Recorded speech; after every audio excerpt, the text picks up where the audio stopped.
Howdy y'all, this is your host Road. Welcome back to LovettGamez. We're playing a little bit of Star Trek Resurgence today. Hope you enjoy. Please like, comment, subscribe, share the video, tell me what you think in the comment section down below, and we're going to see what we get ourselves into today. Really hope you enjoy. Let's see what Commander Jara or Petty Officer Carter has in store for us now. Like I said, like, comment, subscribe. In our last episode, Carter got hit by a plasma bolt, so he's got messed up, and Jara pissed off most of the crew, but made the captain happy. Status report. The repair crew made it inside. EPS flow is back to nominal levels. The SIF is back up. How does this affect mission readiness, Mr. Ermot? The Resolute suffered damage from the exploding bolts, but we've successfully moored to the station. The ship is secure. Our systems are coming back online, but we have a fair amount of repairs before we're ready to go. Put a halt on the roll-off of Starbase engineering staff. We have a schedule to keep. Send updates to my ready room. Commander Rydek, with me.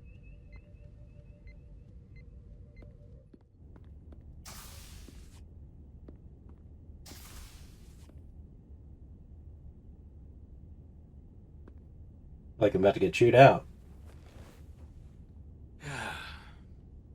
What a debacle. I was caught with my pants down. Not even on my own ship when the wave hit.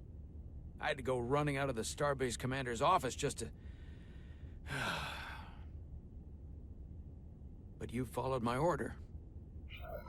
I appreciate that. Hell, I'm relieved.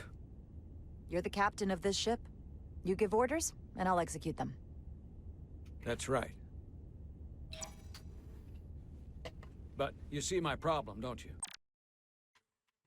How are you not happy?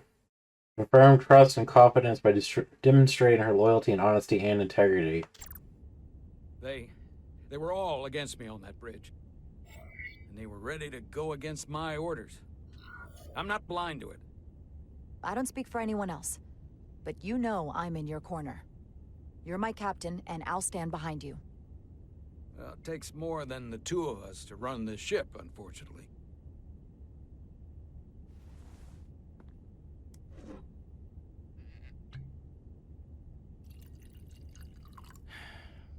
Oh. A captain that does not have the trust of their crew is not a captain at all. And he realizes that. And we really screwed up in a way by not backing him. But, I mean, we're not doing the Starfleet way. I'm trying to do the opposite decisions as our first playthrough way. Drink? Sure.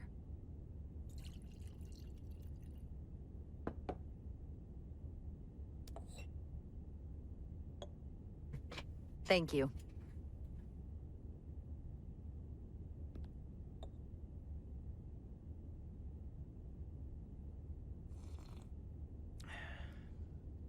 Your predecessor, Commander Sutherland, is missed. But for all the adoration of the crew, including the senior staff, I just couldn't rely on him. He would question, undermine me in front of the crew. I sometimes think they still hear his voice. That sort of thing has a way of lingering. And you can't argue with a ghost. Captain, perhaps you and the crew would be better served if you look at this mission as a fresh start. You can never really leave the past behind. If we don't, you can never move forward. It is true. Now, this won't be easy. But I'm glad I have you here with me. Glad to be here, Captain. And despite it all, we got our final Starfleet clearance to depart. So if you'll fetch Mr. Ermot, we'll knock out the final details of any outstanding repairs, and then we'll set out for Hotari. Yes, sir.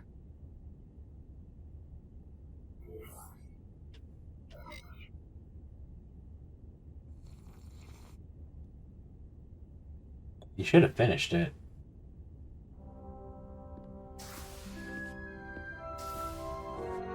Ready or not, here we go. I feel like we're dealing with somebody from Section 8. If you know Star Trek and you know Section 8, like the dark side of Star Trek, where it's basically you're making dirty, bad deals constantly. That's how it is working with Captain Solana.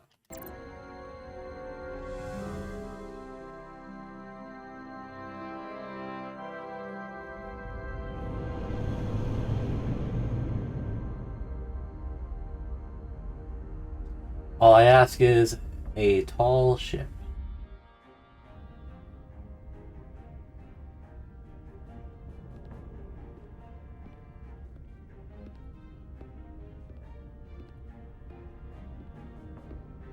All departments reporting full mission readiness.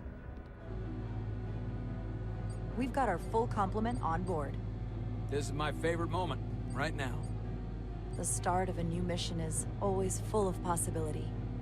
The Orion Syndicate could sell it as a drug. Don't let the Admiralty hear you say that.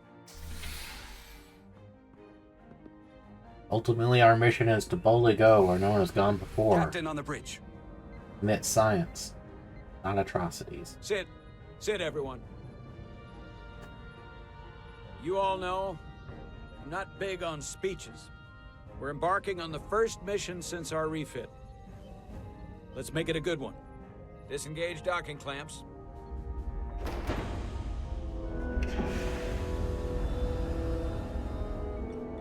Docking clamps released. Thrusters ahead, Mr. Handar.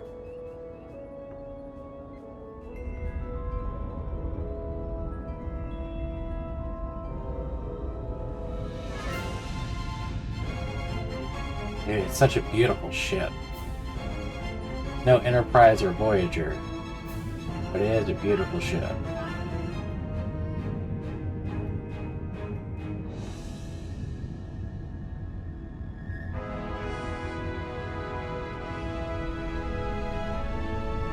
Look at that thing go. It's sleek, sexy.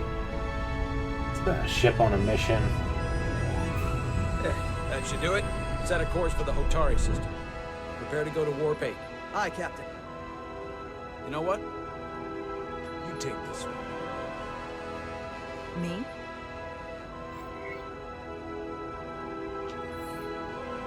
Helm. Make way.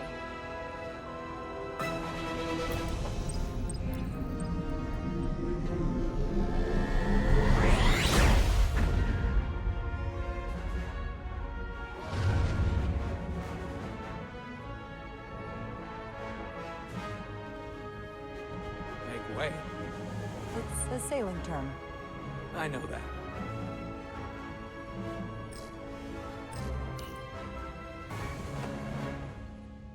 Whoa. Careful. Thank you. I'm fine. Really, You don't look fine.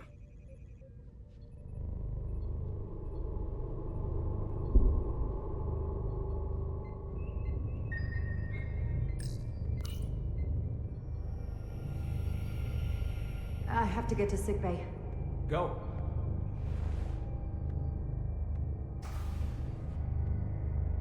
Dude, if you're that bad, you should have somebody escort you.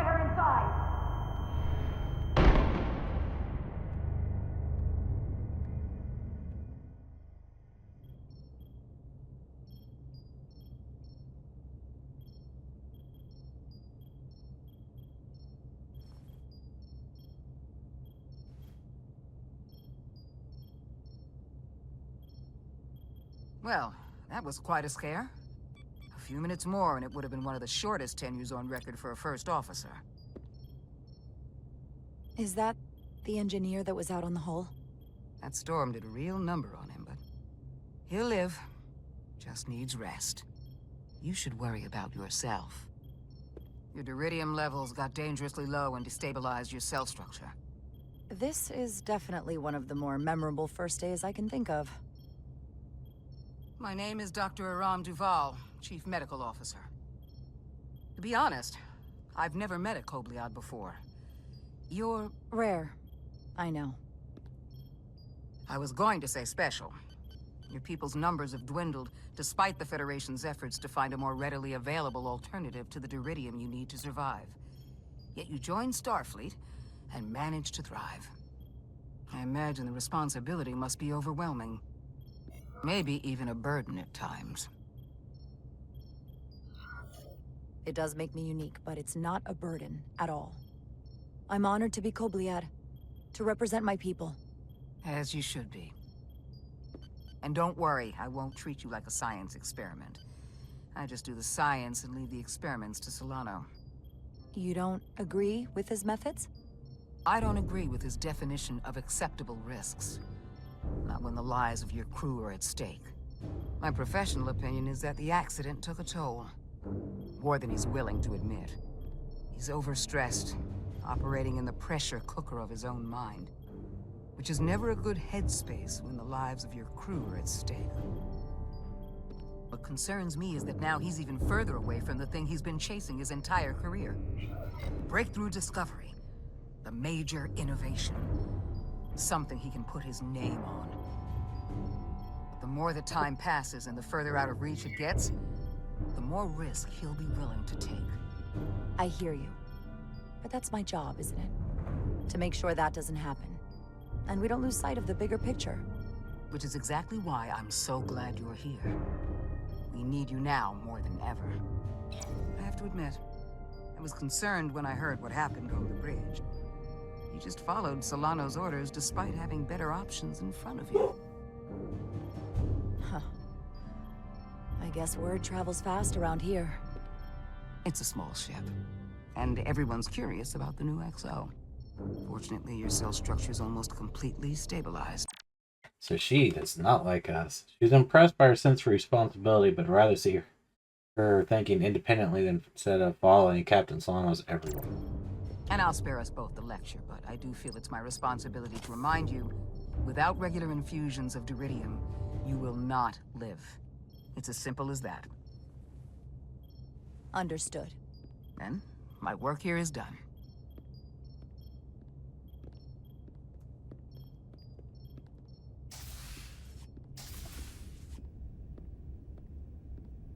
Sorry, I didn't mean to be lurking outside of sickbay. I didn't want to intrude, so it felt more appropriate to wait out here. We were all worried about you. Or I should say I was. I wasn't sure what was happening at first. But then I realized it was your condition. You sure you didn't come here to gloat? Remind me that you saw this coming the moment I stepped on board. Make no mistake, I like being right, and I won't be quiet about it when I am. But it didn't happen at the worst time. You made it through that. So I guess I was wrong. And a bit of a jerk. You trusted my intuition earlier, with the deflector pulse. I felt I should thank you for that. Well, thank you for coming. Even though you didn't have to. I wanted to. See, that's a start, I think, of a good friendship. He's ashamed of his behavior and felt Jara's sarcasm was more than Warner did when he saw her outside the boat. Now, Carter, the emissions that gave you that burn are quite unusual, like everything else that goes with this storm. That's a combination of hyronolin and lectrazine to counter the radiation effects. That should help speed your healing. She's come by a couple of times to see you already. Be brief. Miranda? It's good to see you awake again. I was starting to get Go worried. check on it. Not that you aren't in good hands with Dr. Duvall. So, be honest. How bad do I look? You look rugged. Rugged? Okay, how about heroic? Millie was looking in on you too, by the way. But since it's just us right now, I had a chance to think about this while I was away. And I thought it was important that I just come out and tell you. Instead of tiptoeing around it. It's okay, Miranda. You can tell me anything. I know that. Then come on. Just spit it out. I'm trying. Let me talk. What I'm trying to say is, we've been really good friends for a long time. But I got back here and I couldn't ignore it anymore. I want to see if there's more between us than just being friends. This is all kind of unexpected. I didn't expect this either. But here we are. And I didn't want to ignore it. I just figured I'd steer right into it. Well, what do you think? So Miranda's trying to be more than friends. On our first playthrough, we decided to turn it into a relationship, and it did not go well. Kind of curious what it's going to be like if we force it to stay platonic friends. Like you two, not sure I feel we're better as friends. I think we should just keep things the way they are. You're one of my best friends, and you mean so much to me, and I don't want to risk losing that. I really don't. I understand. Sorry to interrupt. Yeah, she is upset. The disappointed Carter did not share interest in a potential romantic relationship, but hopes they can forget the incident going forward and remain friends. Hope you get better soon. And maybe just forget this conversation ever happened.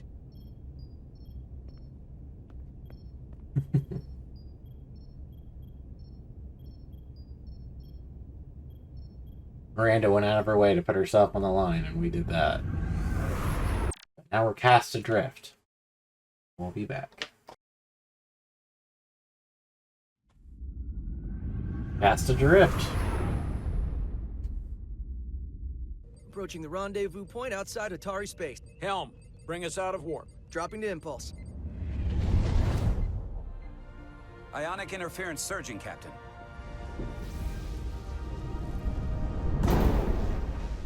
Shield integrity holding. We can take it. We are at the correct coordinates to meet the shuttle.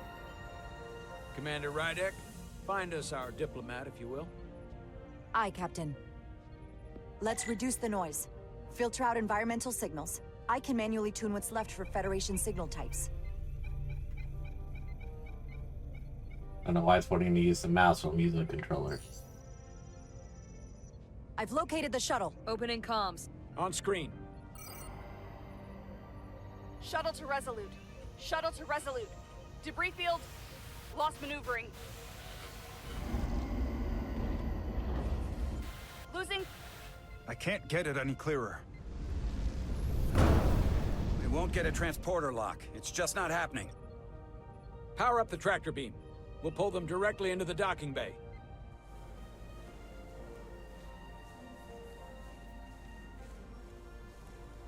Diaz, you good to run the tractor emitter? Yes, sir. You sure? I'm sure.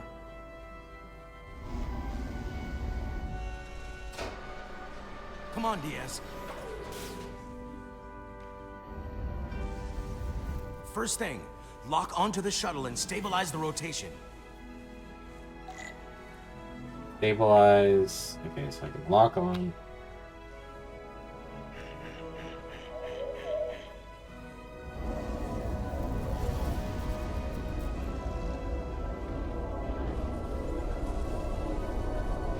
We're pulling in debris. I'm on it. Use the tractor beam to deflect.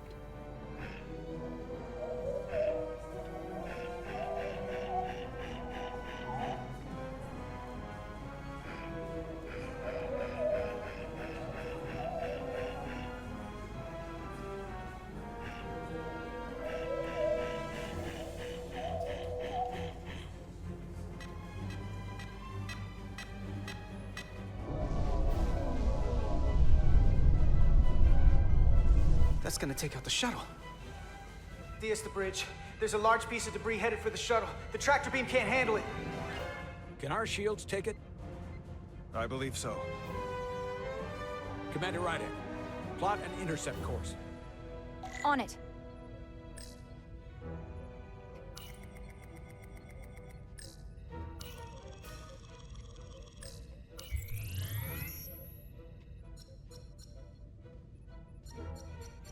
That's so weird. Here we go. Maneuvering thrusters bearing 53 Mark 17. 200 meters on an intercept course. Maneuvering.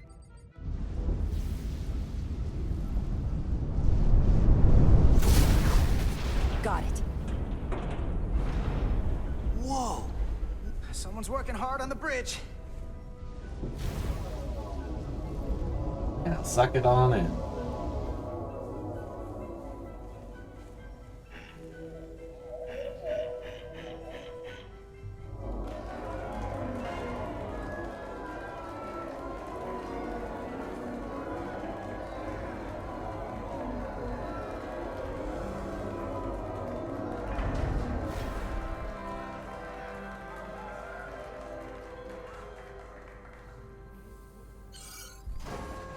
We've got the shuttlecraft on board. Good job. We're on our way down to meet them.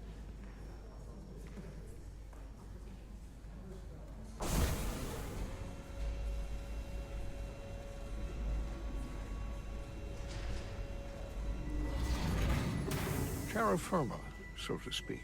Ah, Ambassador Spock.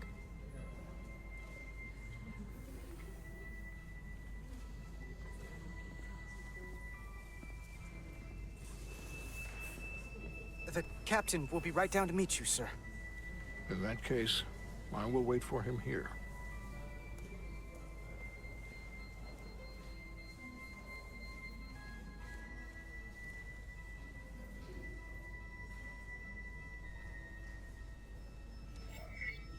be okay. Welcome aboard. Sorry for the rough landing. Apologies for the landing, Ambassador. I was operating the tractor beam, sir. I take responsibility. Our arrival was the smoothest part of our journey.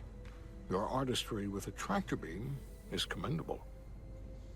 We thought we were prepared for our arrival in Hotari space, but it is evident my craft was not sufficiently robust for such intense ionic activity. The storm has been pretty intense. There was an element that was most unusual. Before you came to our aid, our maneuvering thrusters and impulse engines were rendered inoperable. So we attempted a short traversal at warp speed, only to find that we could not achieve warp at all, even though our diagnostics computer showed no faults or anomalies. What do you make of that? When all indications say that warp speed is possible, but in practice, we find it is not. Well, this storm is one of the strangest phenomena we've ever encountered. It's disrupted other systems. Who knows what it might do to a warp drive? Yes, it would seem further investigation is called for. Take readings, run some additional diagnostic checks, and we'll get to the bottom of this. Quite logical. Petty Officer... Carter Diaz. Sir. Thank you. I think he likes us. Excuse me.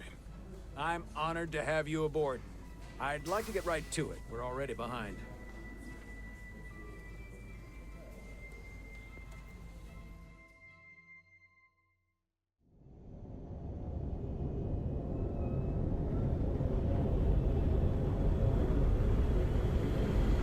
Provocation to war.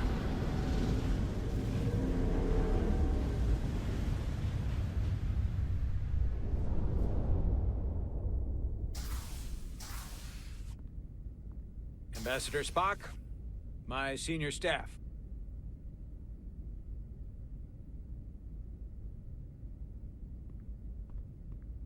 It's not every day that a captain gets to welcome a Starfleet legend aboard.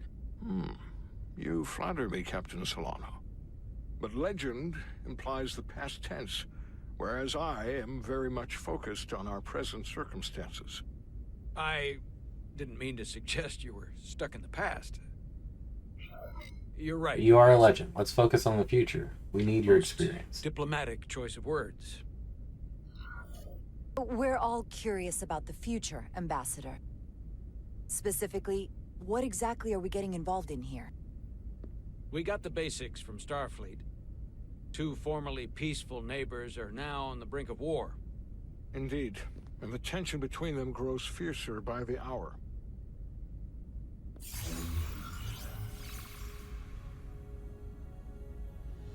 Elydia and Hotari. Elydians are the more advanced species. They made first contact with the Hotari over a century ago. This is Tau, the Hotari moon. It is rich in dilithium, and for decades, The Hotari and the Illidians have shared a mining operation there. The Illidians provide the technological resources, while the Hotari have served as the labor force. The stability of that arrangement was the source of their peace, until recently. The Hotari have suddenly and forcefully seized control of the mining operations and expelled the Illidians from their system. That is the official story, as told by the Hotari when they requested Federation mediation. But the details remain scant. Communications between all parties have been limited by the ionic interference. Have the Illidians retaliated against the Hotari? Or taken any action against them? Surprisingly, they have not yet responded in kind.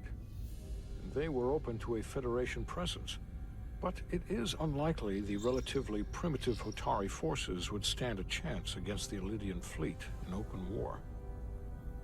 Left unchecked, this conflict will result in more bloodshed, which is what we are here to prevent. And the dilithium trade hangs in the balance. Clearly the Hotari have been exploited in this relationship. Maybe we can persuade them peace is the more profitable alternative for everyone. They both profited from the mines. And for the Hotari, something is better than nothing. Peace is our objective, after all. If we could convince them, it would restore the peace. But we would need the Hotari to accept a difficult compromise. Made all the more difficult by the emotions flaring on both sides, no doubt. Neither the Illidians or the Hotari are members of the Federation, so we can't make them do anything. There is an additional complicating factor I should mention. In the past, the Federation has relied on the Illidians as a source of dilithium. That certainly changes things. Federation sources its dilithium from a lot of places. Yeah, and this is one of them. We could use that as leverage with the Illidians. They'll want the Federation to continue buying from them. There might be something to that, Commander. Putting that on the table could make the Hotari more hostile. Given the Federation's involvement in the Illidium dilithium trade, Captain Solano and I must make every effort to appear neutral in these negotiations. What worries me is if this whole thing unravels, and we're at the mercy of the storm at less than full strength. We can't let it come to that. Considering what the Ion Storm has done to our ship, and the Ambassador's shuttle, we have to assume the Illidian fleet has had problems with it as well. This recent surge in the energy disturbance temporarily levels the playing field. Commander Westbrook is correct. The energy anomalies around the Hotari systems have been noted in the past. If it's keeping the two sides talking instead of shooting at each other, that actually helps us negotiate a peace. And we'll take advantage of that as long as it works in our favor. And when it doesn't? All the more reason to learn as much about it as we can while we are here. We do not want to be caught unprepared, should the energy anomaly continue to fluctuate. Very true. Jara affirmed Captain Solano's trust and confidence in her by demonstrating loyalty, honesty, and integrity. She's still upset. Master Spock noticed Jara's support for Captain Solano and her distinct perspective on the dynamics of the Hotari-Illidian conflict during the mission briefing. So I trust we understand our circumstances. We're operating on a strict timetable here, and we're going to be leaving for the negotiations shortly. Commander Westbrook, I want you to leverage our systems to investigate the anomaly from here while we're gone. Aye, Captain. Thank you all. Dismissed. I want to speak to both of you privately.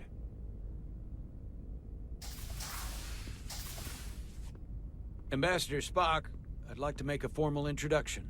My first officer, Commander Jara Rydek. Commander, as you are aware, there are limits to what Captain Solano and I can do in our official capacity as representatives of the Federation. But someone in an unofficial capacity, your first officer, for example, would not be bound by those restrictions. Commander Rydek could ingratiate herself to certain parties behind the scenes, where they may be more candid in revealing information that could lead to a resolution. She certainly knows how to say the right things. At least when she wants to. I'm honored to be included in the negotiation process. You're not just included, you're instrumental. Well, I hope Commander Rydek will have more luck finding out what really happened than we will through official diplomatic channels. The fate of the negotiations, the interests of the Federation, and the prospect for peace may very well depend on it. And on that, I just want to say, remember, this is our second playthrough, and we're not doing it necessarily along Starfleet guidelines. We're doing it along the alternate decisions we made from the first one. So this may go very, very bad.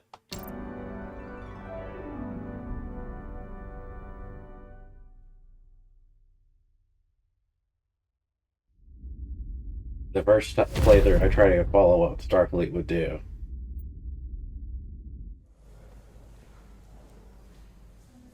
Navigational complexities.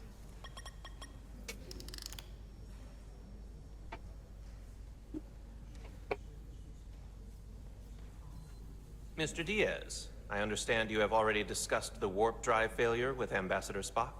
I have. It is imperative that the Ambassador's shuttle be flight ready. I need you both to ascertain the root cause of the system failures he encountered. I'm surprised, Commander. I thought you would have wanted to work on Ambassador Spock's shuttle yourself.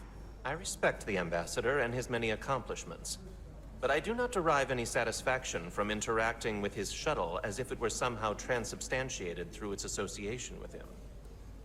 Especially when I have the entirety of this starship to concern myself with. When you look at it logically, yes, it is just a shuttle. No different than any of the others. There is plenty that is different about it, and that is what you are to investigate. But please limit your findings to observable scientific phenomena. We'll try to restrain ourselves. Then I will leave you to it. Make note of any abnormalities in your report. Carry on. It seems like he's warming up to us. Maybe. Yeah.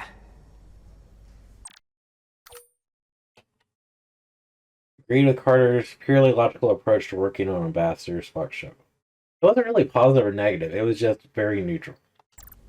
Even Chovok has to look at that face and know you've earned some real respect. And I have to admit that I owe you one. You were right to make me go first. I don't know what I was thinking. You did the smart thing. I paid a pretty high price. For the respect, that is. You had my respect long before all this. I hope you know that. I know. Come on. Let's get to the bottom of this. Those two are the ones who should hook up. In the very first playthrough, we decided to date Miranda, but this one we should go after Ed Solar. If we can. Respected Carter, sacrifice for letting her go first on the hall. Ready to go? All set. Let's run the diagnostic.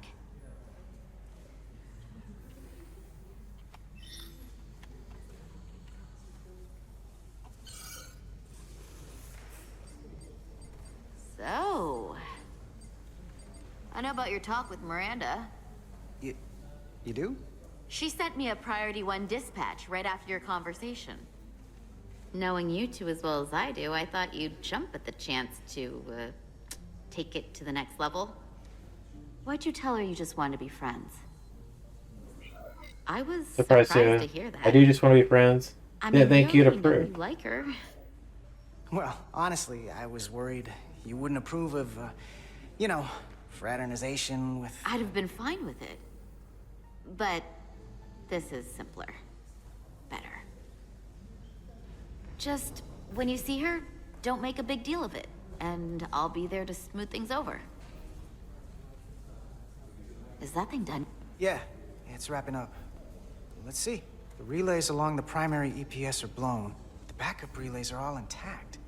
An EPS overload from the warp drive could cause that. But how did the shuttle end up dead in the water? Huh.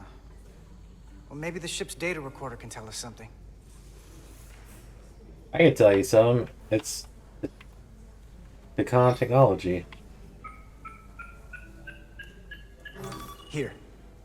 They were only about 8 minutes from their plotted warp point. No faults, just those warnings. What are they? The warp field became inverted suddenly. I've seen this happen when the center warp coil cracks. A cracked warp coil throws a fault code. Still, we should take a look. There was a complete warp cascade failure. Wow. They're lucky the shuttle didn't turn inside out. Makes me think the computer panicked on the warp field equation. Subspace variance out of tolerance. What does that mean? It means the main navigation array lost sight of space somehow. Will the array going offline cause that? Yes, but it should have also thrown a fault code. Any one of these failures should have thrown a fault. If it was caused by a system failure. None of this caused the relays to blow. Roll forward to when that happened. Yes, ma'am. Think. So here, they take a moment to get their bearings and they attempt to re-engage the warp drive. There. That's the relays blowing. And look, there's another warp system alert. Can I? They're all the same. Subspace variance out of tolerance, or warp inversions. Finally, there's a complete warp cascade failure. Then it's one of two things. Either a warp coil is cracked, or the navigation array is offline. That makes sense. Divide and conquer. You want to check the warp coils or the navigation array? I'll check the other. Let's not overcomplicate this. One of these systems is likely broken. I'll check the navigation array. Last time I did the warp coils. Alright, yeah.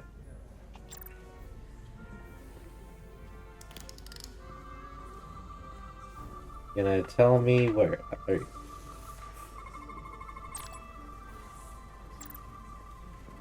Why are you moving me automatically? That throws me off severely.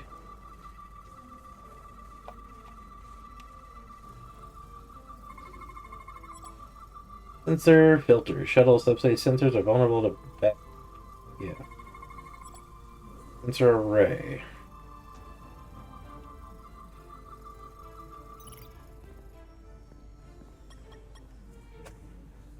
Navigation array checks out, so it must be a coil. Except it's not. Checked and double-checked. Well, the readings don't lie. Here comes the security detail for the way team.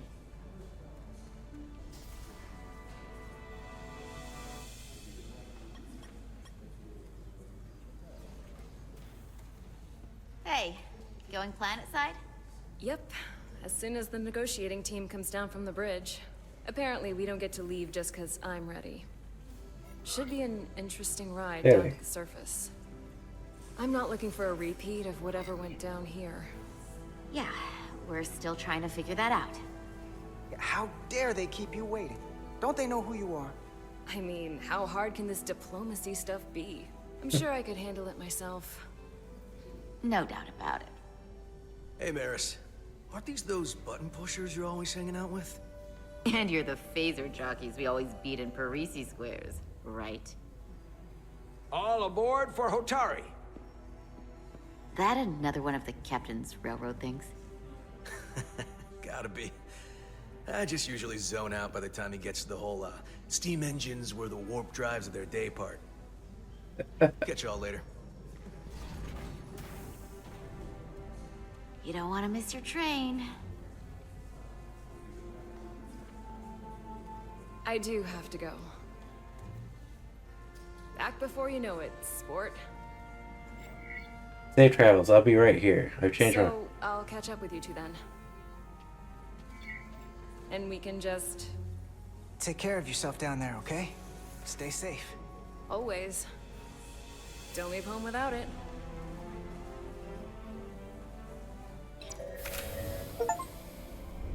I mean, we definitely stayed purely platonic. Despite her disappointment over lack of a romantic connection, Miranda did appreciate Carter's thoughtfulness. They're saying goodbye at the docking bay. We stayed purely platonic. That went well enough.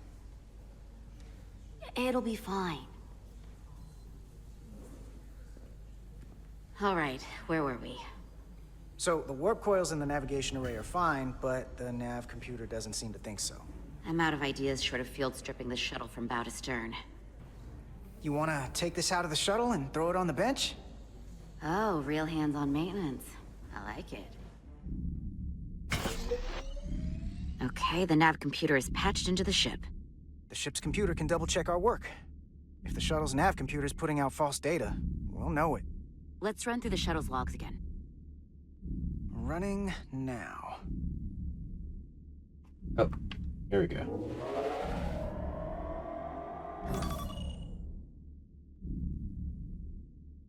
Same. Warp field inversion and a cascade failure. However, the Resolute computer doesn't show the same subspace variance. We're in the same conditions that the shuttle was in when it failed. Why wouldn't the ship's computer get a matching result? What if the subspace variance was a momentary occurrence? That's a possibility, and it would explain why the simulation under our current sensor readings failed to reproduce the issue. But a subspace anomaly strong enough to cause a warp field collapse would leave graviton ripples for days. Let's run with the momentary subspace variance theory for now. Roll forward to the shuttle's attempt to re-engage the warp drive. We need the conditions of space around the shuttle at the moment of warp failure. Resuming simulation. Ink. Error in warp field calculation. Cochrane formula variables are out of range. That right there. Take the shuttle sensor data from that moment. Computer, why did the warp field calculation fail? Warp field pressure returned non-orthogonal. Results are undefined. That doesn't help. Wait, what if we use a different ship? Put the Resolute into the simulation instead of the shuttle. Yeah, it should warp just fine. Unless... Computer, run the simulation with the Resolute. Resolute simulated. Computer, give me manual control on the warp power. And... Static field intensity, warp 1.1. 1.2. 3. Warp pressure is destabilizing. Error in warp field calculation. The warp drive has experienced a system-wide cascade failure. Warp field collapsed. Subspace variance is out of tolerance. Cochrane formula results are undefined. Bingo. What-o? The same moment when the shuttle failed to warp, so did the ship. Whatever happened to the shuttle just happened to us. The Resolute will not sustain warp. We can't leave Hotari space.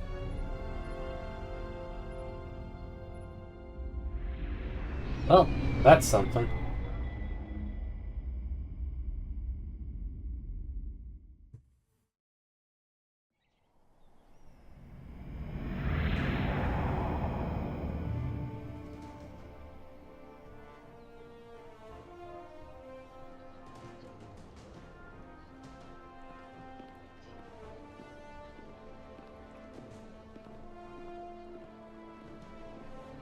Seat of power. Ambassador Spock, Captain Solano, welcome to Hotari. We are honored you have come. My name is Tylos Altaris, Minister of Diplomatic Affairs. The honor is ours, and this is Commander Jara Rydick, first officer aboard the USS Resolute. You'll find she has a keen mind, and unique insight into the dynamics between the Hotari and the Illydians. We are honored to be here, as representatives of the Federation. I'm so glad. These must be the representatives of the mighty Federation. The reigning authority in the galaxy. Or so we've been led to believe. Whether that's true or not remains to be seen. But, either way, we're grateful you've made the time to come to our little corner of the universe. And you are? This is Galvin, and this is Sidron, the heroes of the revolt in the mines.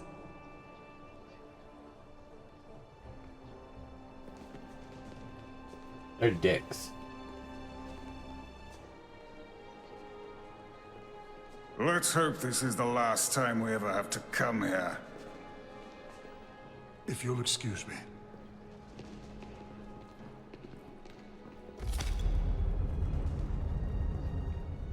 I think we're about to begin. Did you hear the arrogance from that guy? I don't know what we're walking into here, but that guy was something.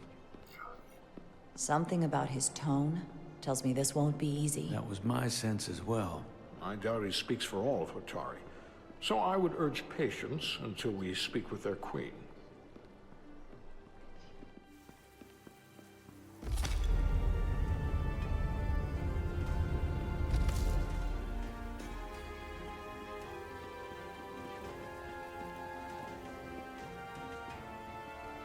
Beautiful meeting room. Yeah.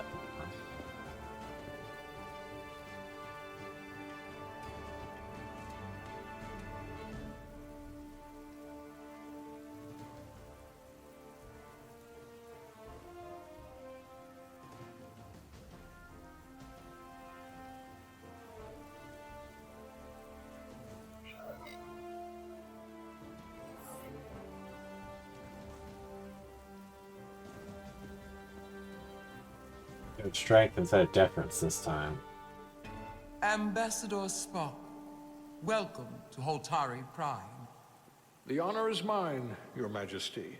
That the Federation would send one of their most respected representatives is not only an honor to the Hotari people and their queen, but a recognition of our stature and importance. Let's get on with it, shall we?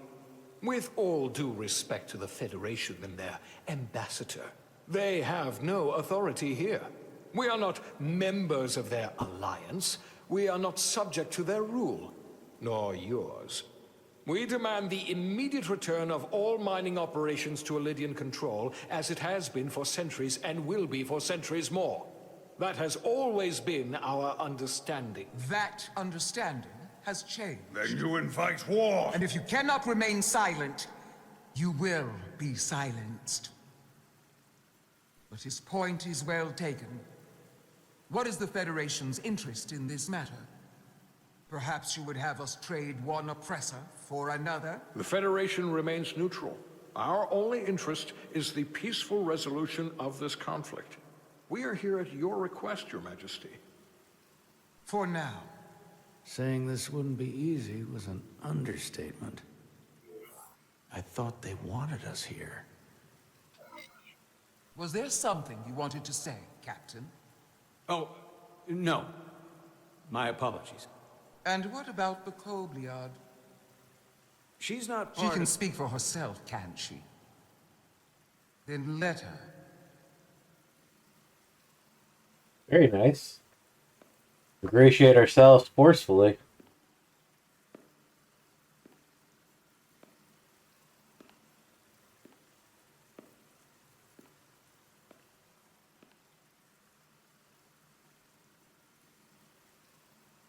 Now then, one should know their place. What you might be somewhere else is not what you are here. Which is standing before a queen. And a queen deserves respect. A bow is not too much to ask. Is Hotari Prime, heart of the Hotari system? My apologies, Your Majesty. I meant no disrespect. Better. You are Kobliad. Your people suffered brutal treatment at the hands of the Cardassians. Their injustice towards the Kobliad is as unimaginable as it is unforgivable. Not unlike how we have been treated by the Elydians. As much as they'd have you believe they are the victims here, remember it was the Hotari who attacked us. Hundreds of innocent Elydians were slaughtered without mercy in those mines. The blood is on their hands, not ours! Quiet! If after all the Kobliad suffered, you finally had the chance to right that wrong, to get out from under their control, would you take it? Or would you negotiate a peace? I would right the wrong. I'd seek out peace. I can't speculate on that. I can't speculate on something that never happened, Your Majesty. Sadly, that opportunity never came for the Kobliad. No, it did not. But we'd be wise to learn from their example, before we too find ourselves facing extinction. The Federation is the most powerful, most advanced alliance in the galaxy. It's widely known we have an abundance of dilithium in our mines. And it's in your interest to secure a steady supply. Your Majesty, if I may. Ambassador Spock would have us believe you're here as a neutral party in the interest of peace. So why are you really here? I want the truth. We only want peace. Not Dilithium is a factor. Federation rhetoric. It's possible the Federation has an interest in both peace and securing a steady source of dilithium. One does not preclude or prevent the other. But that's just my personal opinion. Given the Federation has done business with the Elidians for decades, I would agree. It's entirely possible, if not highly likely. Well, they haven't said, but can I... I mean, it's true. We're not lying with that. Yeah, Ambassador Spock, that Jar performed well under pressure. And Captain Solana thought Jara handled the complex situation as well as it could be expected. deny is a simple truth. The dilithium trade would not and will no longer exist without Lydian involvement. We created it for the benefit of everyone, especially the Hotari. We've given them warp technology. We've let them share in the profits. We've made their lives infinitely better than before dilithium was discovered. All of that goes away if the Federation turns a blind eye to their treachery. That is enough of your lies! The Hotari are quite capable of running the mines. We've done so for centuries. Don't tell me, who deserves control of the dilithium trade and the mines on Tau? This is not going to go well. Who should the Federation recognize? The Hotari or the Elidians? Before I said the Hotari, but now we're going the Elidians. Only be one or the other, not both. If there can only be one, then it would be in the best interest of all involved if the Elidians resumed operation of the mines. And that is why we should not trust our fate to the Federation. She speaks sense. You do well to listen to her. And you do well to hold your tongue. We will take back our minds by any means necessary. Then you will see more blood spilled. I am more than willing to address your concerns, Your Majesty. Yours as well, Representative. But I suggest we could have a more productive conversation with a smaller group. Perhaps only the most essential representatives.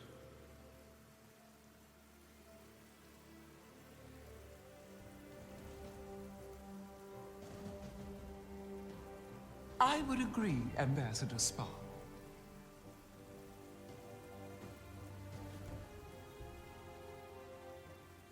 The tempers are flared. Everyone's ready to go.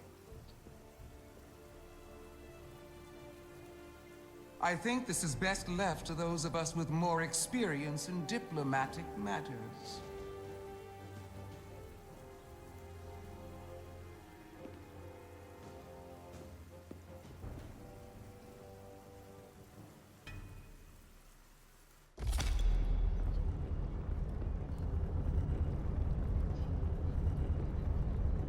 Spock and I will cover everything on the diplomatic front.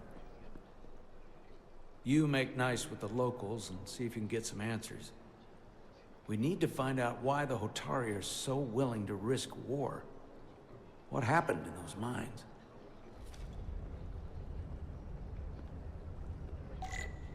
Nice. We'll go ahead and call it an episode there.